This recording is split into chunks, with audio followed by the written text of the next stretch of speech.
मेरे पास काफ़ी सारे स्टूडेंट्स का मैसेज आया कि सर हमारे मेरिट लिस्ट में डाउट्स हैं और ओबीसी को लेकर डाउट हैं और काउंसलिंग को लेकर डाउट हैं, तो आप हमारे डाउट क्लियर कर दीजिए। तो ये सारे डाउट जो आपको दिखाई दे रहे हैं, आज मैं सारे डाउट यहाँ पर क्लियर करने वाला हूँ और आपको बताऊँगा कि काउंसलिंग कैसे होती है और काउंसलिंग के भी सारे डाउट यहाँ पर क्लियर करने वाला हूँ।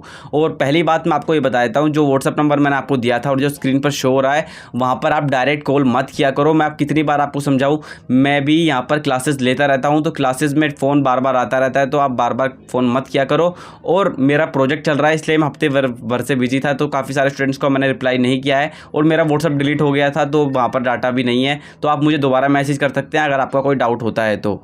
सबसे पहले बात करते हैं, मेरिट लिस्ट में आपका नाम आ गया है तो अब क्या करना है। मेरिट लिस्ट में नाम आने का बिल्कुल भी ये मतलब नहीं है कि आपका यहाँ पर 100% एडमिशन होने वाला है। मेरिट लिस्ट का मतलब ये होता है कि आपकी पीसीबी परसेंटेज में जो पीसीबी परसेंटेज है, जैसे 90% है, 92% है, 58% है, जो भी है, तो उसके हिसाब से आपको अरेंज कर दिया गया है। अब जो 92% यानी अगर एग्जांपल के लिए अगर 99% वाला 1 रैंक पर है, उसकी मेरिट नंबर 1 है, 99 वाला एक और 99 वाला है उसकी 2 है, फिर 98 वाला है, 93 वाला है, 92 वाला जो भी है, तो स्टार्टिंग के जो बच्चे रहेंगे सिर्फ उनका वहाँ पर एडमिशन होने वाला है। फॉर एग्जाम्पल कि अगर आप नॉन दिल्ली से अप्लाई कर रहे हो, नॉन दिल्ली से 1000 बच्चों ने अप्लाई किया है, 58% वालों ने, 56% वालों ने, 52% वालों ने भी अप्लाई किया है, लेकिन उनका यहाँ पर एडमिशन नहीं होगा। जो स्टार्टिंग के जो बच्चे हैं, यानी जो 18 सीट है, तो 18 स्टार्टिंग के जो 18 बच्चे हैं, सिर्फ उन्हीं का यहाँ पर एडमिशन होने वाला है। उससे ऊपर इस बार कट ऑफ नहीं जाने वाली है, क्योंकि इस बार काउंसलिंग ऑफलाइन होगी। ऑफलाइन कैसे होती है वो भी मैं आपको आगे बताता हूँ। तो उम्मीद है मेरिट लिस्ट को लेकर आपके डाउट क्लियर हो गए होंगे। तो उसके बाद आते हैं ओबीसी वाले स्टूडेंट्स पर। ओबीसी वाले स्टूडेंट्स का मेरे पास मैसेज आया कि सर हमारे पास फिर से पेंडिंग आ रहा है, अब हमें क्या करना है। मैं आपको पहले से बताता आ रहा हूँ कि दीपसरू का जो प्रोस्पेक्टस है उसमें एक फॉर्मेट दिया हुआ है, उसके हिसाब से अगर आपका ओबीसी बना होता है तो ही आपको यहाँ पर वैलिड माना जाएगा। आप कॉलेज जाओगे, कॉलेज में दिखाओगे किसी भी टीचर को, वो तो कह देगा हाँ ठीक है, लेकिन आप यकीन करो जब काउंसलिंग होगी, काउंसलिंग में पूरी 8 टीचर की एक टीम बैठती है, वो ओबीसी सर्टिफिकेट को वेरीफाई करती है। और अगर उन्हें इतना सा भी लगाना कि आपका प्रोस्पेक्टस और जो दीपसरू का जो प्रोस्पेक्टस है और आपका जो सर्टिफिकेट है वो मैच नहीं कर रहा है, तो आपको जब भी वहाँ से भगा दिया जाएगा। ऐसा क्यों है? क्योंकि जब मैंने खुद एडमिशन लिया था तो मेरा तो प्रोस्पेक्टस के हिसाब से बिल्कुल सही था, क्योंकि मुझे पता था कि प्रोस्पेक्टस के हिसाब से बनाना है। लेकिन बहुत सारे स्टूडेंट ऐसे थे, मेरे पीछे भी मेरे आगे भी, जिन्हें मेरे सामने वहाँ से भगा दिया कि आपका यहाँ पर एडमिशन नहीं होगा। उन्होंने बहुत कहा कि सर हमने एसडीएम से बनवाया है, दिल्ली से बनवाया है, हमारे एसडीएम ने तो यही कहा था कि यही चल जाएगा, ये है वो है, 20 बातें बताई। लेकिन आप यकीन करो दीपसरू का प्रोस्पेक्टस अलग है, तो उसके हिसाब से ही आपको सर्टिफिकेट बनवाना होगा, वरना आपको काउंसलिंग वाले दिन भगा दिया जाएगा। मेरे पास काफ़ी सारे स्टूडेंट कहते हैं कि सर आप हमें मिसगाइड कर रहे हैं ओबीसी के सर्टिफिकेट को लेकर। तो भाई आप यकीन करो, जिस टीचर को आप कॉलेज में आकर दिखाते हो कि सर ये देखो हमारा सर्टिफिकेट ये है तो हमारा हो जाएगा क्या, वो आपको हाँ कर देंगे, लेकिन जब काउंसलिंग होगी ना तो आपको ऐसे बाहर कर देंगे ना, आपको पता भी नहीं चलेगा। आप बस वहाँ रोते रह जाओगे और चिल्लाते रह जाओगे, उससे आगे कुछ भी नहीं होगा।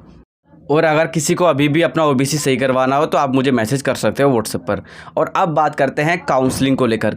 क्या हर बच्चा काउंसलिंग के लिए जाएगा? तो ऐसा बिल्कुल भी नहीं है। पता नहीं बच्चे क्या अलग ही सोच के बैठे होते हैं कि सर हम एलिजिबल हैं। भाई हर बच्चा एलिजिबल है काउंसलिंग के लिए, लेकिन हर किसी को बुलाएंगे नहीं वो। अब काउंसलिंग कैसे होती है वो मैं पहले आपको अच्छी तरह एक्सप्लेन कर देता हूँ। सबसे पहले क्या होगा, कल आपके पास शेड्यूल आएगा ऑफिशियल वेबसाइट पर भी, और आपने जो जीमेल रजिस्ट्रेशन किया था ना उस पर भी, तो वहाँ पर आपका शेड्यूल आ जाएगा कि अगर आप दिल्ली जर्नल हो तो आपको कब आना है, दिल्ली ओबीसी के हो तो आपको कब आना है, दिल्ली एससी के हो कब आना है, और कितने बच्चों को आना है। फॉर एग्जांपल अगर हम दिल्ली जर्नल को लेकर चलते हैं तो उनकी सबसे पहले काउंसलिंग होगी, यानी 28 या 29 तारीख को उनकी काउंसलिंग हो जाएगी।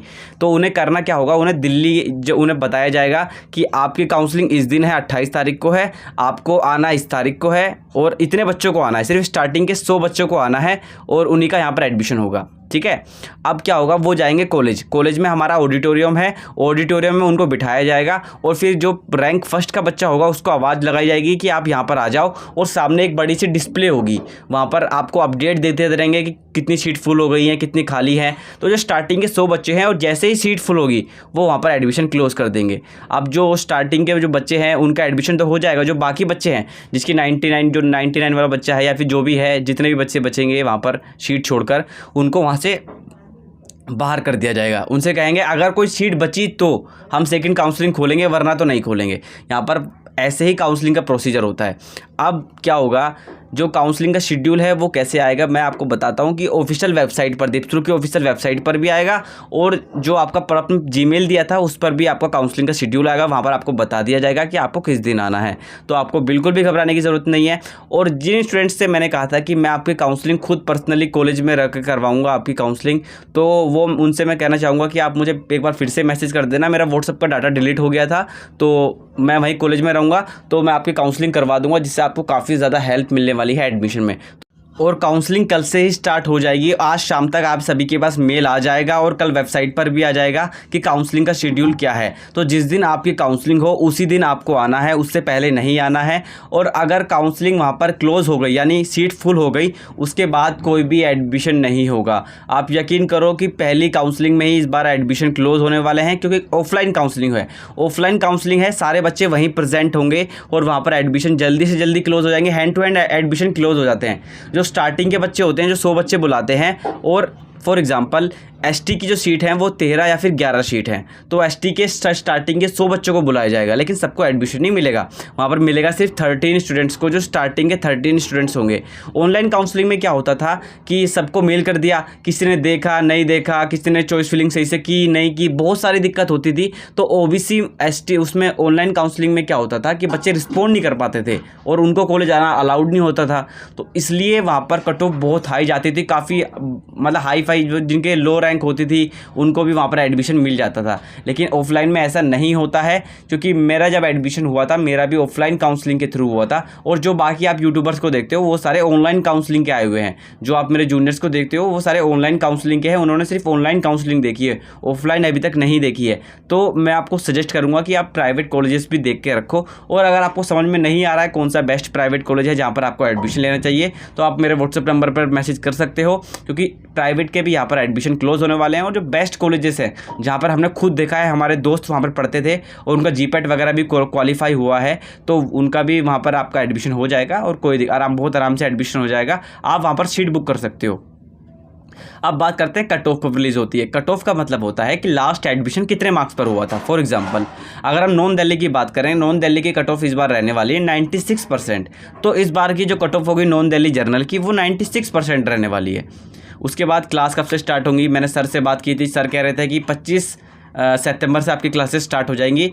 और गैप सर्टिफिकेट और मेडिकल सर्टिफिकेट कैसे बनवाना है, मैं 2 दिन पहले एसडीएम के ऑफिस गया था, तो वहाँ पर मैंने देखा कि एक लड़की दीपस्रू का फॉर्म लेकर मेरे सामने इधर से उधर भाग रही थी कि एसडीएम के साइन करवाने मेडिकल सर्टिफिकेट पे।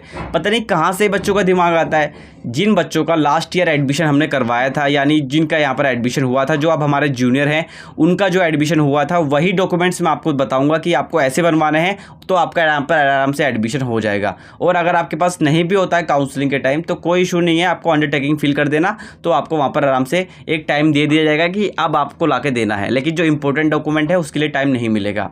तो आप बिल्कुल बेवकूफ़ वाले काम मत करो। जो मेडिकल सर्टिफिकेट है उसका फॉर्मेट दिया हुआ है प्रोस्पेक्टस के अंदर, उसका स्क्रीनशॉट लो, प्रिंट करवाओ, किसी भी एमबीबीएस के पास जाओ, 100-150 रुपये दो, वो आपका मेडिकल सर्टिफिकेट बनवा देगा।